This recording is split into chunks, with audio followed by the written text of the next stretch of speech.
I'm going to start with a story. In 1994, I actually joined, coming out of college, a group called Teach for America. Okay?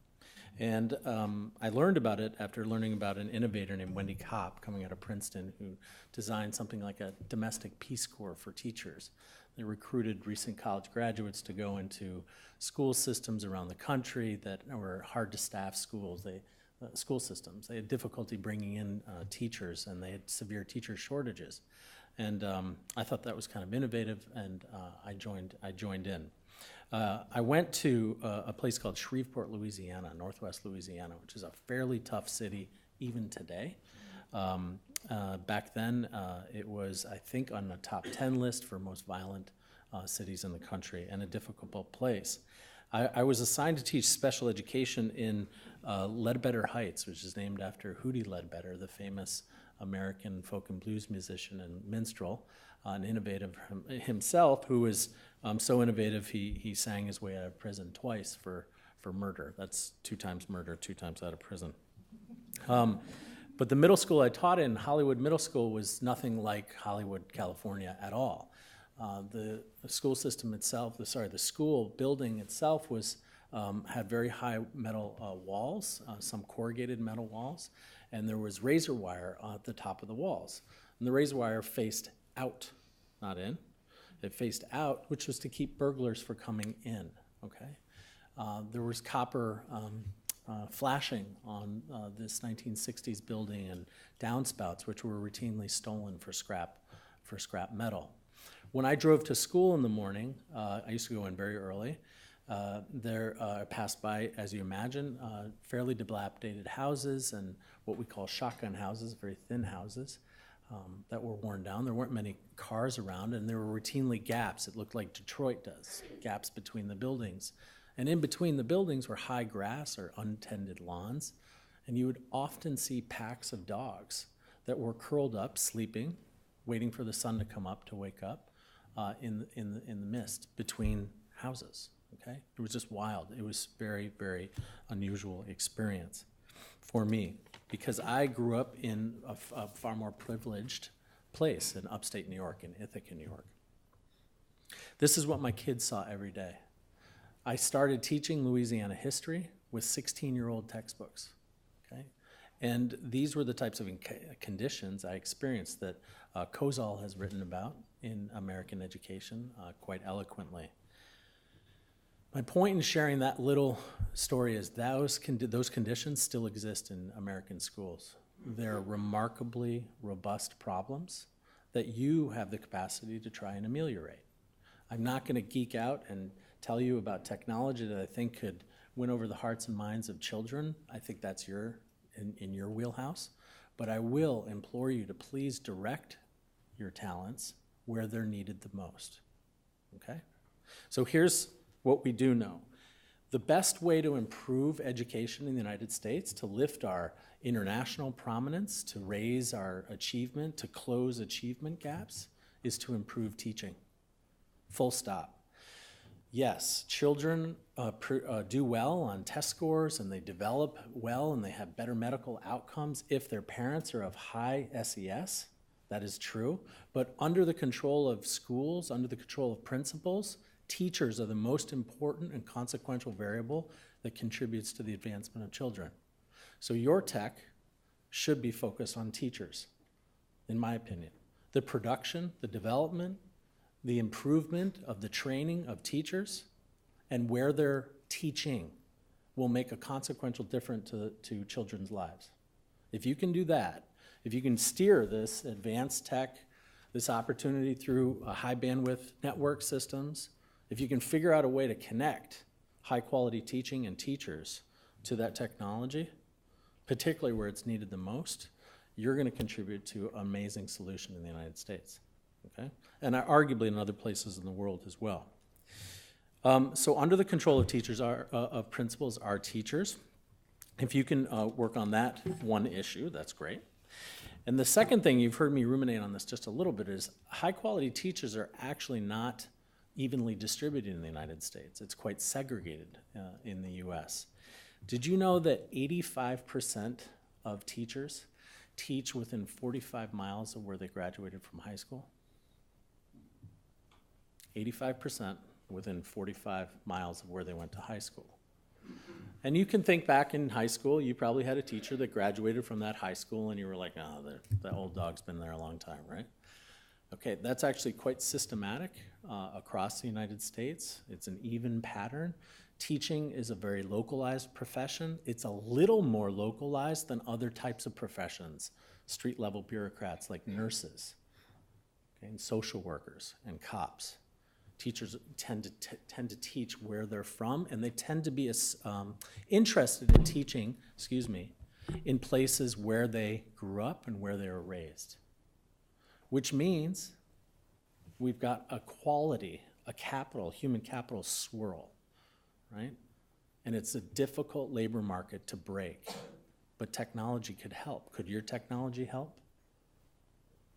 I think it can, right? We talked about the Internet of Things a little bit here already, but the Internet of Things is not evenly distributed as a type of infrastructure, as a type of technology, just as human capital, like teaching, is not evenly distributed as well.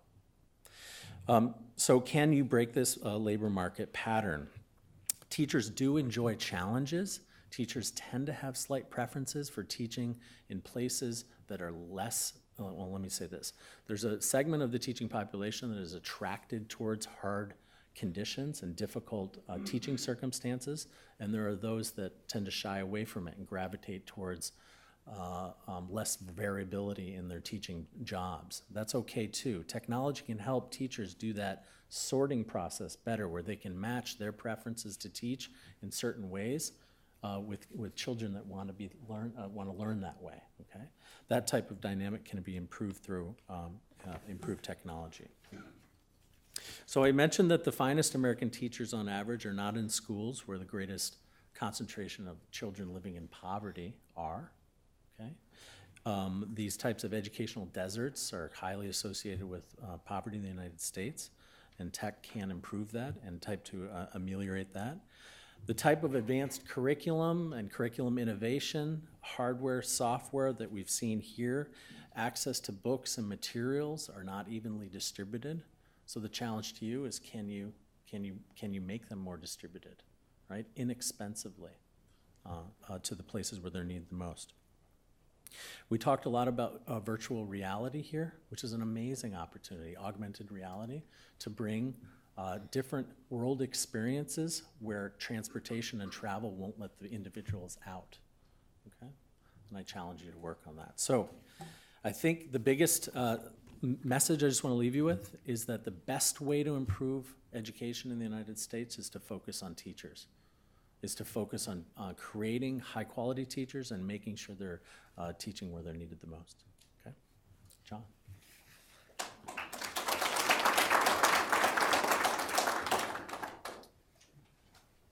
Hi. My name is John Downs. I'm the director of the Tarrant Institute, which is a professional development institute. We work with 35 different middle schools all over Vermont. We've been doing it for 10 years, steadily increasing in scale. So we've touched on probably 55 schools now, and we plan to keep going. Our focus is professional development, so the remarks you just heard resonate for us. You know, how can we prepare teachers for the kinds of schools we aspire to? The three pieces we try to put together are this high-quality professional development, a 21st century vision, so how can we exploit technology? In particular, how do we exploit technology to advance the best practices we can come up with for our focus, which is young adolescents? So how do you leverage the technology, the best practices with young adolescents, and the professional development to transform whole schools? So we've all come, the folks I work with have all come from training particular teachers or small groups of teachers, and we're trying to tackle the issue of moving a whole school forward. So that's the context of what we do.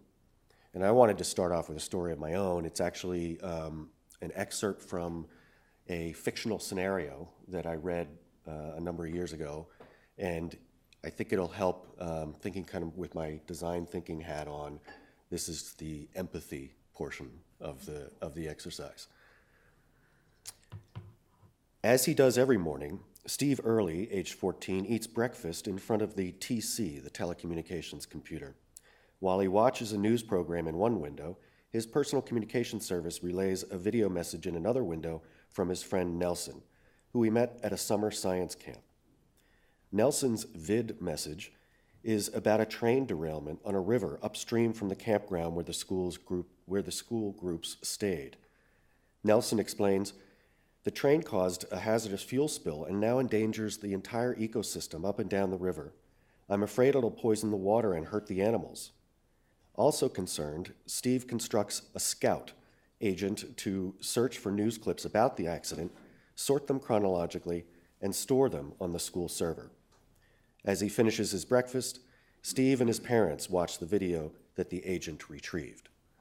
And I'll stop there and just explain that the rest of the scenario explores how the next couple of weeks unfolds for Nelson and Steve and their student partners as they try to take real-world practical action to minimize the effects of this spill.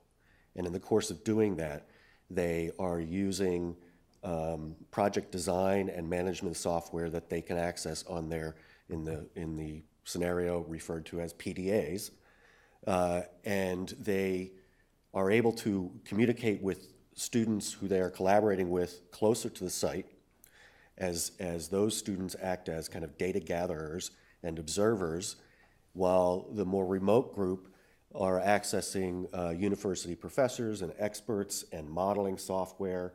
The modeling software has a student-friendly component to it that's fully integrated in what is fully professional modeling software. And the teachers all along are engaging with each other at a distance and with teaching experts at a distance so that they can help lay the groundwork and support the students while they're doing this work. The verbiage was a little strange because this was written in 1998. And in some respects, we're still trying to do the same thing. We're still trying to advance what we might call project-based learning in many of our schools, and we're still trying to figure out how to leverage technology to do so. So this is particularly interesting, I think, because there are patterns that we're seeing in this. It's not, that sort of scenario would not be unfamiliar to the schools we're working with. So they are invested in student-directed, project-based learning using technology.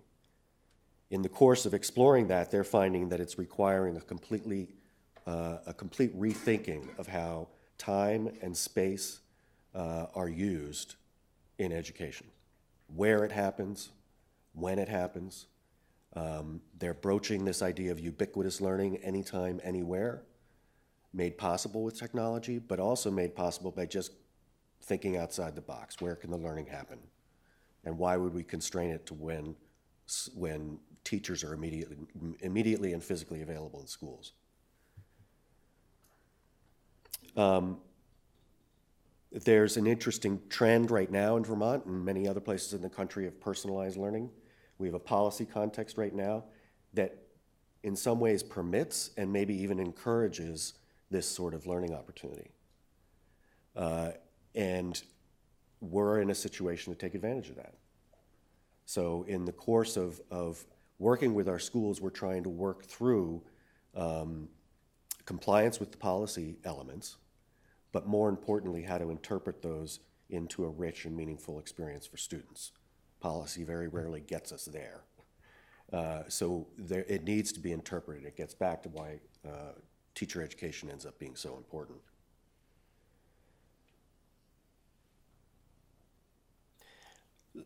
I can mention a few technologies that relate to some of this work that are already underway, that may be familiar to you. And if they're not, it's worth looking into because there's been substantial work done and they may be starting points. That includes ubiquitous internet access, of course, but it's remarkable how many kids don't actually have ubiquitous access to the internet, either because they don't have devices that they own themselves, or their schools don't have the devices or permit the devices. in the case of kids who may have perfectly powerful handheld devices, but they're nonetheless not available in the course of inquiry during the school day. There are open educational resources, which is an interesting avenue for compiling in the cloud high quality learning resources, whether they're lesson designs or materials, and they can be whole packages that an educator can access and through kind of a social media filtering process can confidently just steal completely. And that can save tremendous time and advance a teacher's practices much more quickly. Distance learning, both synchronous and asynchronous, continues to develop in its sophistication, and it continues to disappoint in many respects in its efficacy. Modeling and simulation tools, I think the ones that we've heard about here are important. I think AI is particularly an interesting. Gamification, augmented reality, people are dabbling, but they're yet to penetrate classrooms in a significant way outside the specialized school kind of situation. So if I was to leave you with a problem statement, it would be that we need apps that better serve the confluence of student engagement, project learning, self-direction, and social learning. And if you think of some of the AI stuff, there were a number of references to how it could engage groups of people, but that's often overlooked. And so is a lot of advanced technology and integration in schools, often undersells the critical role of social learning for cognition, for engagement, for meaning, for wanting to come to school every day. How can we develop the project management tools for self-directed learning in real-world contexts? So not to just manage what they need to do to get done what the teacher wants them to get done, but to get done complex things no one has anticipated yet. Immersive virtual collaboration, accessible across ethnicities, cultures, and languages. So in Vermont in particular, I think it's difficult to give students the real, authentic, collaborative experiences outside their specific cultural, linguistic, and ethnic domain. I want to draw back to that original article and seize on one quote that I think is still a source of yearning for those of us who are trying to seize these opportunities. Connections between schools, homes, and the rest of the community will enable students to relate what is happening in the world outside to what is happening in school. It will allow teachers to coordinate formal education and informal learning, and will allow the community to reintegrate education into its daily life. Thanks.